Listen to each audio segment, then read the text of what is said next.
UP सरकार में मंत्री दिनेश सिंह जी इस वक्त हमारे साथ हैं। दिनेश जी, राहुल गांधी अमेरिका के दौरे पर थे, ब्राउन यूनिवर्सिटी गए थे और वहां पर उन्होंने चुनाव आयोग पर निशाना साधा है और कहा है कि मुझे लगता है कि चुनाव आयोग कॉम्प्रोमाइज्ड है। महाराष्ट्र चुनाव का उन्होंने हवाला दिया, आप कैसे देखते हैं?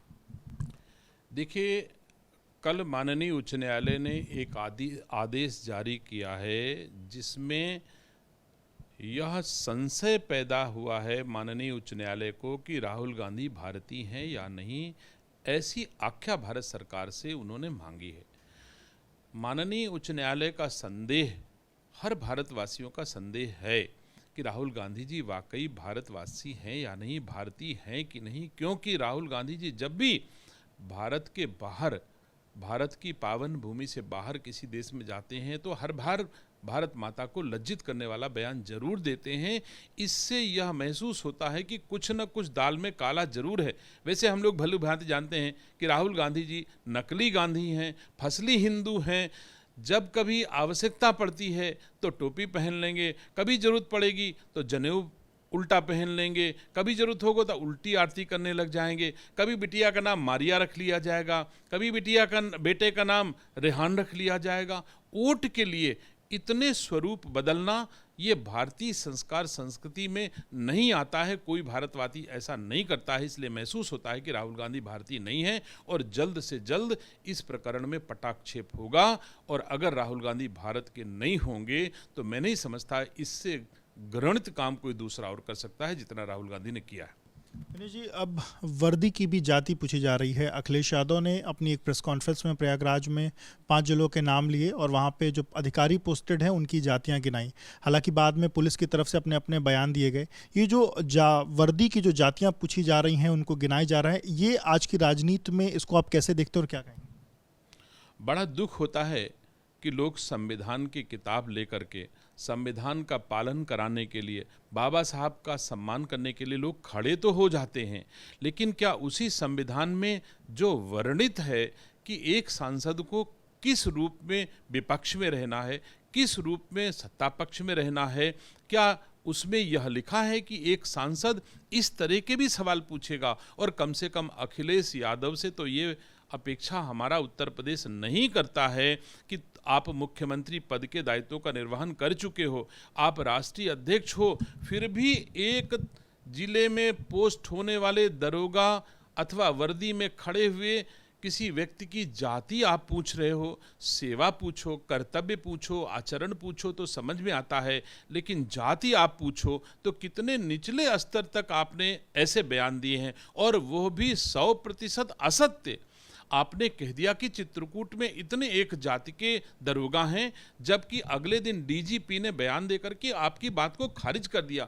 आखिर ऐसा कौन सा संकट आपके सामने सम्मान का, अस्तित्व का आ गया जो आप इतने स्तर तक नीचे उतर के आप बयान देने लग गए हो? अगर एक सांसद के रूप में आपको संसद में, राज्य की जनता जिन्होंने आपको चुन करके संसद में भेजा है, उनके हितों की चर्चा नहीं कर सकते हो, उनके विकास की चर्चा नहीं कर सकते हो, उनकी सम्मान की चर्चा नहीं कर सकते हो, तो समाज को बांटने की चर्चा आपको नहीं करनी चाहिए। आपका कोई हक नहीं है कि अंग्रेजों की भांति आप डिवाइड एंड रूल अपना करके और अब कुंठित मानसिकता के साथ आप अपनी उपस्थिति दर्ज कराओ, अपनी लोकप्रियता पाने का एक माध्यम बना लो। यह किसी दशा में उचित नहीं है। समाज एक है, एक रहेगा। देश के यशस्वी प्रधानमंत्री आदरणीय नरेंद्र मोदी जी के नेतृत्व में सबका साथ, सबका विकास के साथ ही देश आगे बढ़ रहा है। दलित हो, चाहे पिछड़ा हो, चाहे सामान्य हो, सब एक साथ हम लोग मिल करके रह रहे हैं, एक साथ आगे बढ़ रहे हैं। सब ने एक साथ गंगा में अभी डुबकी लगाई, उसमें न कोई छोटा था, न कोई बड़ा था, न कोई अगड़ा था, न कोई पिछड़ा था, कोई चार्टर्ड जहाज से आया, कोई साइकिल से आया, सब ने एक साथ गंगा स्नान किया। हम भारतवासी, उत्तर प्रदेशवासी एक साथ जी रहे हैं। हमें ना बांटो श्री अखिलेश यादव जी, हम एक रह करके आगे बढ़ना चाहते हैं। सर, उनकी पार्टी के लोग ये बात कह रहे हैं कि जब उनकी सरकार थी तो उनकी सरकार पर भी इसी तरीके से जातिगत आधार पर पोस्टिंग के जो आरोप थे वो लगाए जाते थे, और अगर अब ये सवाल उठाए जा रहे हैं तो कहाँ तक वो? नहीं, मुझे कुछ नहीं कहना है कि उनकी पार्टी में उनकी सरकार के दौरान ये सवाल उठाए जाते रहे होंगे।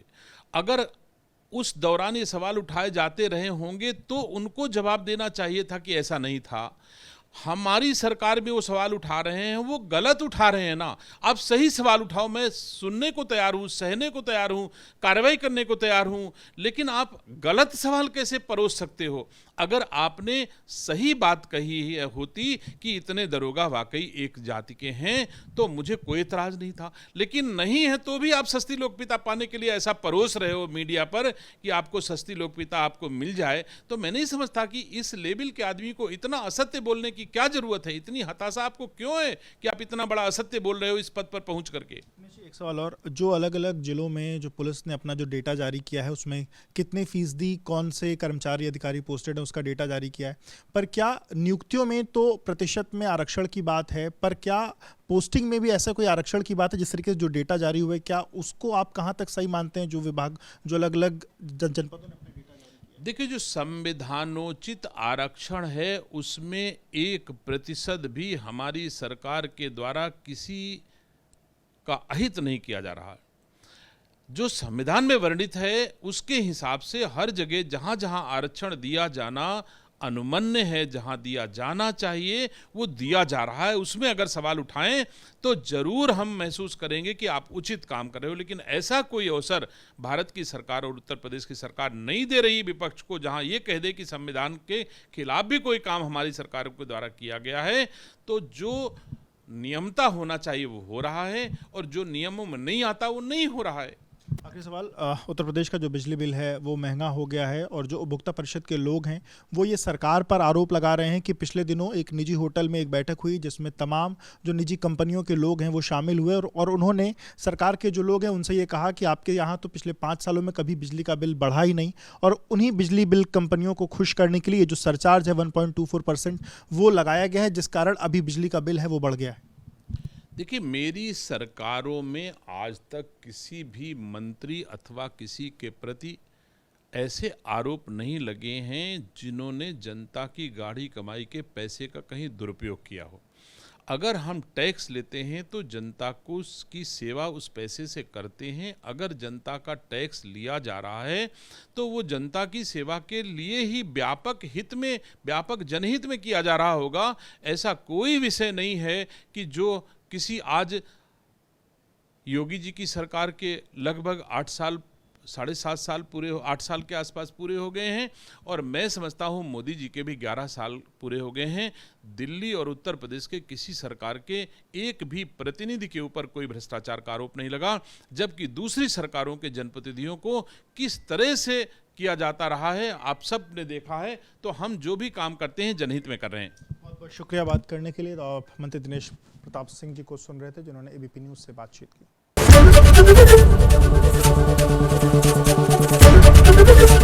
एबीपी गंगा, खबर आपकी, जुबान आपकी।